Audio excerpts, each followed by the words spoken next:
Well, we now fast track and turn our attention onto the city of Kigali in Rwanda today, where the 26th edition of the World Economic Forum on Africa took place and officially opened this afternoon. We cross live to Mr. Nicolaas Kruger, who's the CEO of MMI Holdings, to give us more perspective of his visit there. Nicholas, it's good to speak to you today. Last we spoke was probably on results or a post-review of the World Economic Forum that took place in Davos in January this year. But paint a picture for us regarding the role that MMI will be playing in discussions regarding the theme for WEF Africa this year, meaning connecting Africa's resources through digital transformation. As a financial services institution, what's your role and view on this particular theme? Yes, hello, it's great to be here. I must say it's a great privilege to attend the World Economic Forum in Rwanda. It's actually my first visit to Rwanda, and it's fantastic to see how clean the city is. As MMI, we've got 5 delegates attending the conference, and it's all about inclusive growth and all about Africa's competitiveness. And we're also discussing the challenges across the continent, amongst others, for example, the skills challenge. There's a big skills deficit. That's one of the challenges. We need to work on, corruption and eradicate corruption wherever we can. So clearly, as a financial services organization, we look at the financial services opportunities, but we operate in a bigger context. So if we can get the economy to grow across the various African countries, then there are great financial services opportunities as well. I'm glad you bring that up, because we've certainly seen in the headlines that Africa, again, cannot be painted with one brush. Companies like Vodacom are looking to suspend the operations of M-Pesa in South Africa.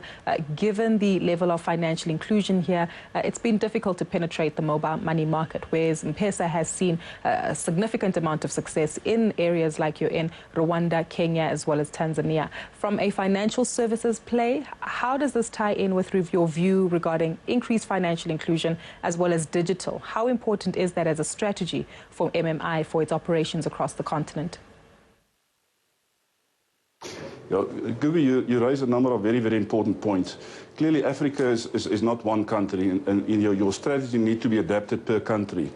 In fact, the east of Africa has been extremely successful with M-Pesa and collecting money in a digital way.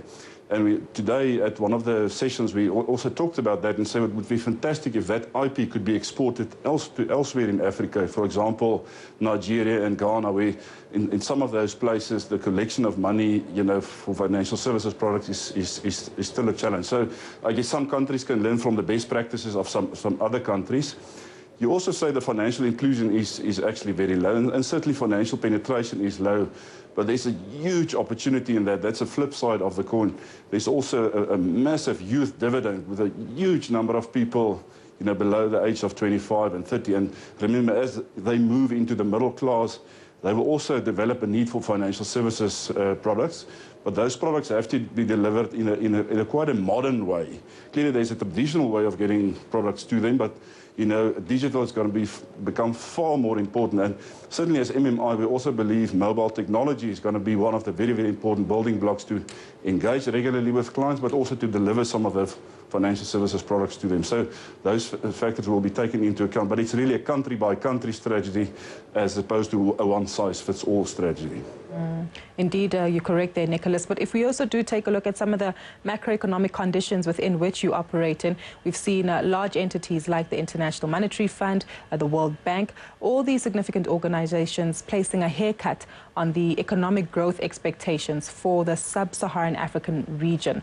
From your perspective, does this add pressure to MMI's strategy in pursuit of growth, especially on the rest of the African continent?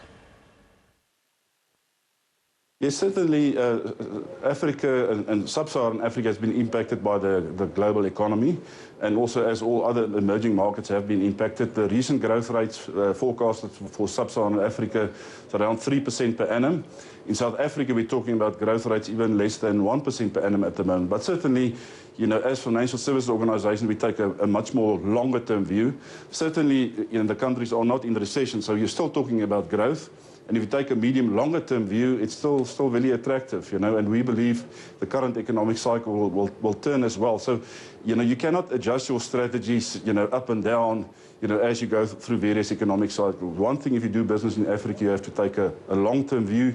You have to be committed. You have to have the right risk appetite.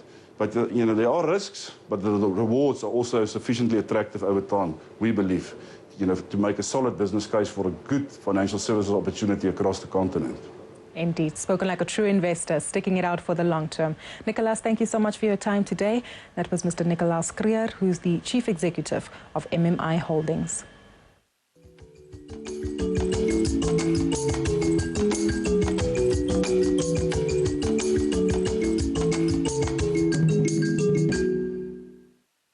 Stay with us when we come back from this